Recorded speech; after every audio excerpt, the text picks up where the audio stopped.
All right, so this season of the NBA and WNBA has looked like no other season in my basketball career. So how can we continue to mobilize our voices and use our platforms to get out the vote this election cycle? I agree. You all are doing it up, and it's because of leaders like you and Dwayne Wade and LeBron.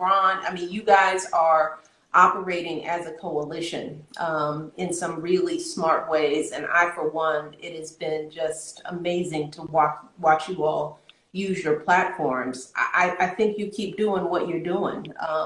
Because you are the role models. You know, there are a lot of young men who are looking up to you all. You are the heroes and the icons. So they are going to follow in your footsteps. And I think a lot of times we hear it where athletes are told, just dribble the ball, don't talk. Didn't All have the time. that's nonsense. That isn't even the tradition of sports, particularly in the Black community. That is where so much of every movement has played itself out with icons like Muhammad Ali and you name it, who have used their platform. So I think the important thing is to do what you do, continue that.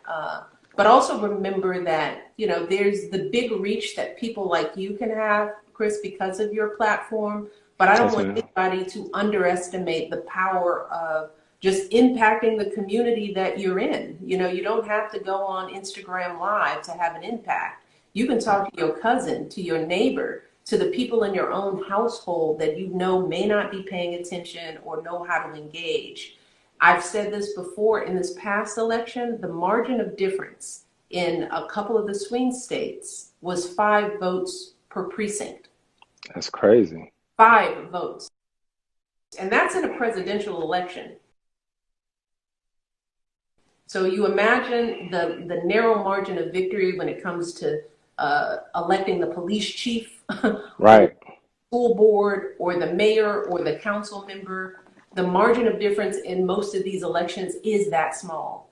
So anybody who's listening who says that their vote doesn't matter and it ain't, you know, doesn't count, 5 votes, the difference between who we now have in office and having something better. 5 votes. And everybody knows 5 people that they Yes. just coulda, if they had gotten a text and helped them get their ballots or driven somebody to the polls, that cousin, that neighbor. So you don't have to have a big reach to have an impact. And I want young people to know that. I'm telling my girls, you know, don't worry about, you know, just going to the protest. I want you to go through your contact list and call every young person you've ever known and just make sure they're voting. Make Right. sure they're not going to fall asleep. Make sure they're getting their ballots early. You know, so there's small ways that we can make a change in this election and in every election. And that's why you're so special in that you make it cool and exciting, right? And that's why Nike has an unbelievable reach and to make it exciting and cool for these kids to make sure that they understand that their voice can be heard and that they're not just the next generation, they're the current generation and we need to hear them. So thank you for all that you do. Thanks, babe. And my second question is some of my colleagues, teammates, family members get so discouraged about voter suppression from long lines to purge voting polls. We see it every day. How do we move past it and not let it keep us on election day, right? How do we get past that and get out and do it? Well, I think first we have to understand the truth. There are a bunch of lies being spread about how hard it is to vote and how people are trying to suppress the polls and so on and so forth. Uh, Now, a lot of that does happen, Hmm. but the truth is that that's not what makes the difference in an election. It is not voter suppression that has this person in the White House right now. It's the failure for people to move past that doubt and that frustration and just go vote and get it done. You know, voting is relatively easy in this country. Now, it could be easier. There are hurdles that we don't need, but Right. even with those in place, it is a simple process you can go to whenweallvote.org and find out how to get a mail-in ballot, which is one way that everybody in my household votes. We have been voting by mail since I can remember. Mm. So we've never had a problem with that. You can also get assistance in knowing how to work through the ballot. You don't have to do it right then and there. So some people are just intimidated by it, and they use Really? the fear of voter suppression. So yeah, in any election, you can probably go to your local election office and get sort of what they call just sort of a sheet of what the ballot looks like, who's on it, so that you don't feel like you're standing in the polling place making that decision. I do that Right. all the time. So there are many, many ways, and When We All Vote gives that information. But I think what I would say to people is that, look, I understand the frustration. I understand the alienation. I understand the fear. Um, and I have faced a lot of that directly in my life, but never once have I let that frustration and alienation, have I ever let anybody else's hatred of me or fear of me keep me from exercising my God-given right and privilege to vote. Right. That's what they want us to do. They Correct. want us Exactly. to stay home. You know, there They are want us to make excuses, right? right. So we just can't let that happen. We can't ever let that happen, but we definitely can't afford to have that happen in this election because everything is at stake in this election. And educating each other. I think about myself in the group chats that I'm in, whether it be with some of my homies or my family and everyone that works with us, is you got to educate each other.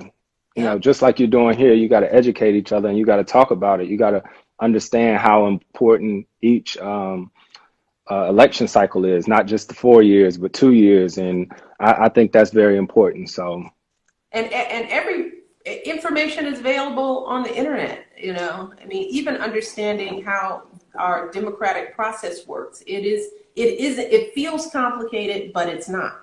And I just think people have to move past this notion of intimidation. So much of voting is like a cultural habit. You've either grown up in a household where everybody votes and that's just the way it is, or you've grown up where people don't talk about it or it doesn't feel important. And that's what When We All Vote is trying to do. We're trying to shift the culture so that this got to. becomes as important, as I've been saying, as getting your driver's license. That's And let right. me tell you, getting a license is way harder than voting, right? You gotta get a permit, you gotta have hours of driving, you gotta go to the DMV. Let's just stop there. If you Right. go to the DMV and go through that, you can't tell me that voting is too hard because the You're DMV right. is crazy. It is. It is. That line is not a game either. You're So right. go and get their license, 15, 16, everybody's ready, everybody's excited, everybody wants to use it as their ID. So we do what we want. It is not that this is hard, it's just that we don't find it relevant. And I hope that what we're experiencing now, the racial unrest, the horrible words coming from this leader that continues to divide us and put our young people at risk. If that doesn't move us, right? If that's not enough to get us up out of our seats and have our voices heard in this election, then I'm not sure what will. And this is the last question before I let you go. And I'm a parent of two, and especially the father of a young black man and seeing all the social unrest that's going on. I really want to reach young men and make sure that they know how important their vote is and their voice is. What's your message to them? We need it all. And I know that there are a lot of young people who think that it doesn't matter. They are just too frustrated with the whole system. They don't like politics. They don't trust politics. They don't trust law enforcement. They don't trust anything that has to do with a system. Right. And I get it. A lot of our young men have been victimized by a system that is proven to be unjust. And so people don't trust. But the bottom line is that we live in a democracy, and this is how power is determined. There will be one of two men who will be the president of the United States, whether we vote or not. And there is a big difference. And if we really want to get at the issues that impact us, from having access to jobs, a decent Right. education, being able to pay our bills, having a criminal justice that isn't arbitrary, a system that isn't arbitrary, having better relationships with law enforcement, Right. to saving our planet. The only way to impact those issues is to vote. Protest, rallies, all of that, critical. Proud of all the young people that are out there doing it from all backgrounds. That is a part of the solution, is making your voice heard, coming together, rallying. But if that's all we do is a protest and a hashtag, you know what the powers that be do? They'll let us protest all day long. All day long. March, And be march right at the polls. the soles off your feet, because I will still run this thing as long as you stay home and don't vote. It is as simple as that. So if we really want to make change, real fundamental change, and change is still slow. You know, your vote doesn't guarantee you that it all goes away. I had a lot of people who were like, well, there's still racism. We had a black president. Well, no, big change doesn't go away after 8 years, 10 years. It's generational. And we're putting a marker down, not just for ourselves, but for our kids. You know, our votes today may not make a bit of difference in our lives, But our kids. better be sure, you know, how Right. your kids are treated in the world, you know, how they've shown up in the world, what kind of opportunities they have, how they're viewed, how they're loved and respected. That's being decided on November 3rd. Period, point blank, end of story.